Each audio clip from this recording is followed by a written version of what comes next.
सियासी अदम इस्तेहकाम है, रुपए को रगड़ा लग रहा है, डॉलर मजीद तगड़ा होता जा रहा है। इंटरबैंक में डॉलर तारीख की बुलंद तरीन सतह पर पहुंच गया। इंटरबैंक में डॉलर 1 रुपया 1 पैसा महंगा हो गया है। इंटरबैंक में डॉलर 196 रुपए 75 पैसे पर ट्रेड हो रहा है। सूरत हाल जान लेते हैं, हमारे नुमाइंदे तारिक गौरी हमारे साथ मौजूद है। तारिक, मौजूदा सूरत हाल क्या है, ये भी बताएगा कि आज से मुज़ाकरात का आगाज़ होने जा रहा है, तो सूरत हाल कुछ बेहतर हो सकती है? देखिए, मामलात इस वक्त पाकिस्तान की मईशत के हवाले से कहें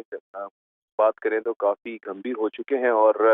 मुज़ाकरात का अमल उस सूरत में ही कामयाब होगा क्योंकि IMF के पास जाने के लिए जो सबसे बड़ी शर्त जिस पर हम काफ़ी अर्से से बात कर रहे हैं, पेट्रोलियम मसनूआत और पर से सब्सिडी का खात्मा है और साथ-साथ जितने भी इंसेंटिव हुकूमत ने टैक्स की मद में दिए हुए हैं, वो भी ख़त्म करने होंगे। तो बड़ी 2 शराइत तो किसी भी सूरत में हुकूमत पाकिस्तान को IMF से मुज़ाकरात से पहले ही इस पे अमल दरामद करना था, जो कि अब तक नहीं किया गया क्योंकि इस वक्त जो कोalition गवर्नमेंट है उसकी वजह से हम देख रहे हैं कि कोई भी डिसीजन मेकिंग सबसे ज़्यादा मुश्किल हो रही है।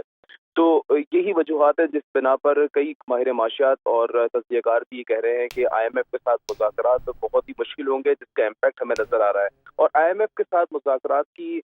वजह से ही हम ये बात देखेंगे कि अगर ये IMF की तरफ से अगर पहली ट्रांच यानी ये $1 बिलियन की अगर अप्रूव हो जाती है, उसी सूरत में जो हमारे फ्रेंडली कंट्रीज हैं, जिसमें सऊदी अरेबिया है, चाइना है, ये भी जो पैसा उनका सेफ डिपॉजिट पे हमारे पास है या मजीद पैसों की हम डिमांड कर सकते हैं, तो वो भी हमें उसी सूरत में देंगे जब हम IMF प्रोग्राम में आएंगे। इसके अलावा जितने मालियाती इदारे जिसमें वर्ल्ड बैंक है, एशियन डेवलपमेंट बैंक है और दीगर जो फाइनेंशियल इंस्टीट्यूशंस हैं जो कि पाकिस्तान को कमर्शियल लोन्स भी देते हैं कुछ बैंक, तो वो भी उसी सूरत में पाकिस्तान को रकम देंगे। इस वक्त सूरत हाल ये है कि पाकिस्तान के जो रिजर्व हैं वो तकरीबन 1 माह से ज़ायद यानी कि सवा महीने कहें या 1.5 महीना कहें तो गलत ना होगा, इतनी इम्पोर्ट करने के लिए काफ़ी, जबकि जो स्टैंडर्ड है दुनिया भर में वो 3 महीने की इम्पोर्ट के बराबर किसी भी कंट्री का रिजर्व होना लाजमी होता है। इसी बुनियाद के ऊपर उस मुल्क के ऊपर लोग ट्रस्ट करते हैं और इन्वेस्टर उस मुल्क के अंदर आते हैं और सरमायाकारी करते हैं। तो उस वक्त सूरत हाल काफ़ी गंभीर हो चुकी है